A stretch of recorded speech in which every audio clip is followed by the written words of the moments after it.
Good morning, good afternoon. My name is Staudt Richter. I'm a PhD student from the Institute of Information System and Marketing at the KIT in Germany. And I have the pleasure to present you our work over an IT architecture for local energy markets. No, I have to. Okay, so we heard it already before. We restructure our energy system. We have some challenges in restructuring towards renewables, and one is, of course, we have increasing volatility and peaks. We have to integrate these new power plants, PV power plant, wind power plant, and so on into the system. Also, we try to electrify our heat system or mobility, which basically increase the demand in our distribution grids. From a social perspective, we have a higher environmental awareness, which basically leads to higher preference for electricity sources, which are renewable or local. And one approach to tackle this challenge are local energy markets. And local energy markets, from a history point of view, started, I think, or the hype started in combination with the blockchain technology in 2016, 2017. And yeah, basically they are the, from some perspectives, the perfect solution to tackle these challenges. But to give you a little overview, what are local energy markets? From an economic point of view, these are electronic markets or platforms, basically where residential agents can trade from a geographically or social close community, and they can trade energy within, or if you go further in regard to our last presentation, flexibility, basically they can trade with each other, and for prosumers it's an interesting opportunity to sell their surplus to their neighbors. Also consumers can buy these electricity, and because we are local and often for especially in Germany we have most of these renewables are in regard to residential agents are PV power plants. So we have always, in the local setting, we have not enough capacity to be sustainable over the whole day. So these communities are always connected to the upper grid, to the public grid. And so the grid is basically a backup option. So the question is, when you design and try to engineer an electronic market, you have to consider different aspects of this electronic market. And one key aspect is also the IT infrastructure. So it consists of several processes, several components. And these components and processes are organized in an architecture, which basically defines and coordinates all these. And in the beginning of our research, we found basically that there's no real overview or in proposed IT architectures in the literature. And we thought about, this could be a good opportunity because we are in the beginning of a project and we need a good solution. So here's our first research.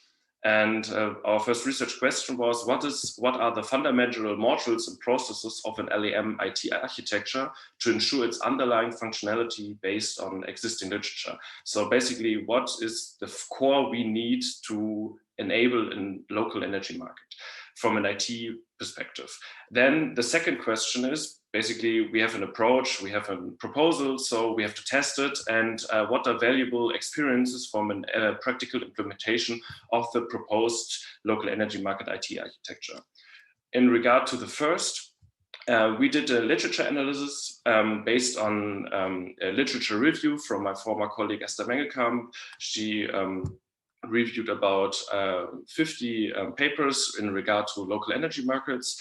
Then we also add some publications where specific related to pilot projects, also academic publications who also already report on some results in their projects. And we searched for naming descriptions of architectural building blocks and try to identify fundamental tasks, necessary processes, and of course the components of the IT architecture of a local energy market. And we basically found 4 key modules. First of all, the market implementation. So the market module, very straightforward. Most of the publications talk about the specific market mechanism, proposed a market mechanism. And they basically show, test market mechanism and so on. So this was very straightforward. The second was the smart meter hardware, where the this was sometimes mentioned that you need some smart meter hardware, but not really specific, no real specifications to technology or something. Basically was implicit assumed or just mentioned in 1 or 2 sentences. Then we had some user interface. If you deal with markets, you need some sort of a user interface.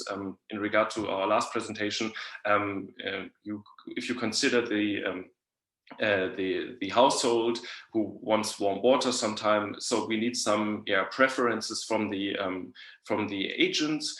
And this is in the literature not really. This is also implicit assumed that the agents can bid or communicate their preferences, or they had some algorithm try to be cost efficient or something. But this is basically the third module, the user interface.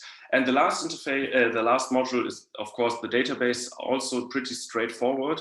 Most of them didn't really specify it, only in the context of blockchain technology. So as I mentioned before, local energy markets and blockchain technology, there basically was one hype for both. And the blockchain technology is basically a very special form of database. So the last module was the database. So we had 4 modules, 7 tasks we identified in the literature, and we derived from these tasks 6 processes and put them all together. As you can see here, for a smart meter, we had the task recording and processing of load flows, and the process from this module, smart meter hardware, was the transmission of load data, for example. So we put them all together, and you can see here the 4 components and the 6 processes. And as you really see, the database is our central communication hub. So the idea behind this is that we thought about, okay, this is a fundamental idea, a fundamental core, but if you put these IT architectures in practice, there will be some requirements from the stakeholders, some environmental or some local situation, or you try to pursue, for example, flexibility or forecasting or something like that. So you had to, should be possible to add new modules, new features, but not increase the complexity in such a form that basically explode. So our idea was to set the database as a central communication hub, and then you can extend very easily this IT architecture with your flavor, what the project requires. And this is our proposal, and we then tried to test it out and implemented it in our project. This is the Landau microgrid project. It's in the south of Germany, in the beautiful city of Landau, and we with our local with the local utility and the software company together, we implemented this project, had several research questions. One of them was to test this IT architecture. And we had 11 participants, 3 of them were prosumers. Also, we had a PV power plant there installed. There's already a CHP power plant. And we implemented a local market in this energy community, which did a 15 minutes market matching, and we tested the whole project over an active phase of 1 year. Of course, there's a little bit more time to implement it, and also in the afterwards. Okay, this is the IT architecture, the actual IT architecture of our project. As you can already see, it looks a little bit more different than the first proposal. We had to split our databases into 2 parts. We have additional registration processes. Then also we have in the market implementation, so-called a data handler, as a market wrapper. I will go to these 4 modules now in detail and share our experience and how we implemented it. And I will also explain why we did these small modifications. So first of all, our trouble kit, the smart meter hardware.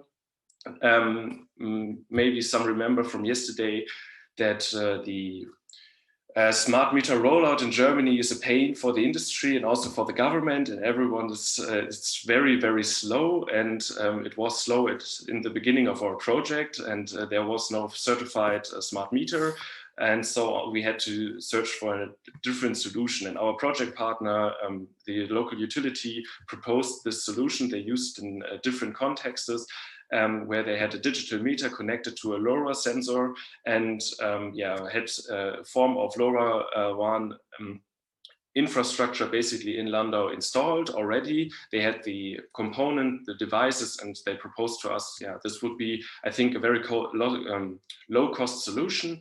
And they provided us a connection to our database. We could use the backend with a WebSocket. And as you can see here, we connected we installed the meters and sensors in the basement of the participants. The local utility installed an additional antenna within the area. And we run this for over a year, and we experienced some issues. So our the first issues basically were that we had random transmission errors. So data was not really in the 15 minutes interval. We had sometimes for only one participant or two, it occurs very randomly, the transmission was lost. It's not so bad because we transmit absolute values. But when you look at it from an economic perspective, market matching, so that is the energy which already or the information is not lost, but it comes too late. So it's not really an ideal result. Also, we had some technical issues with the sensors over a longer period. Then they basically freeze, and we had to restart them by plugging them from power. And also we had only one LoRaWAN gateway, which is basically a single point of failure. And so we had some troubles with the storm and some technical difficulties. So it was not really good. And when the gateway fails, basically everything fails. And as you can see here, this is time series of one consumer. We had some trouble in December and around New Year, and where we over several weeks had no transmission because we had technical issues with the antenna. The second is the user interface. We with the help of our software company, programmed and designed our user app. You can, until today, download it from the App Store, from the iOS and Android. We use the Ionic framework, which basically allows us to program one application for 2 platforms. It's a very nice feature and cost efficient. We had these additional 2 registration processes. So everyone can download this application, and you can register yourself to the project. So, and then you have access to data like the market prices, and so public accessible data. And then you can register within the app your smart meter, and then you have access to your load on individual data. And the app requests the data over REST API. And basically we had not very good experience. We had a good feedback from the participants. They liked the application. The design was nice. No issue within downloading or installing, no real bugs. Only a slight design error, what was intentionally a security feature. So we had logout after 24 hours. As security, because smart meter data is it's very personal privacy data, and the participants basically complain that because they don't use it on an hourly basis or a daily basis, sometimes several times in a week, but they had to always log in into the application and remember their password, and we got some complaints about that. That's sometimes annoying, and then they don't want to use it because they had to look up the password and so on. So there was a design error or security feature. The market mechanism, we implemented the market mechanism in Java. We run it on a Linux server, and we separated the market matching and the data processing. So the data is stored from the smart meter, stored raw in the database, and then the market wrapper requests this raw data, and with the bits from the consumer, and then put them together with a bit price and put them together into a bit, and then give these bits to the market mechanism. The market mechanism, the software do the matching, creates the transaction, gives it back to the market wrapper, and the market wrapper uses the GraphQL API and save the data or request the data. We did the split because we wanted to test a different market mechanism and don't want to handle hassle with the overall stuff. So we had no real issues. We had only one server restart, so no real hiccups, and the replacement of the market mechanism was really without problems. So this was a very good idea and solution to separate it. Looking at the database, this is a requirement of our software partner. We had to separate the account and the market database. So basically, the account database is for registration of a user and authentication of the user. It's separated also in the system from the system perspective.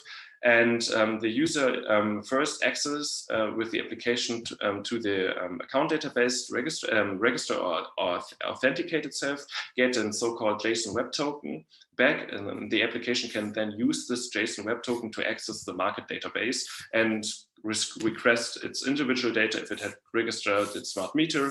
And so this is the process. The company told us that they want to separate both, so they have additional security layer. And our database runs on an Amazon Web Service cloud system with PostgreSQL. And we have basically no issues. So it's still running today. I can access the data. It's very reliant, and was very good experience, and no issues there.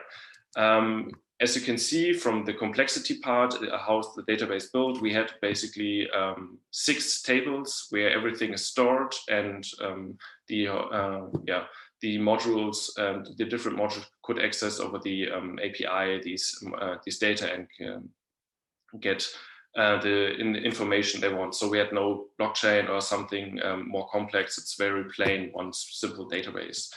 As a conclusion and result from smart meter or from recording the load data, think about backup systems and reliable connections. We didn't, or in hindsight, maybe we could have used Wi-Fi, but it's often in the basement. It's an older building, so we have very thick walls, and also a mobile network connection was not really possible. So LoRaWAN was in hindsight a not so good solution, but back then we thought it could be possible.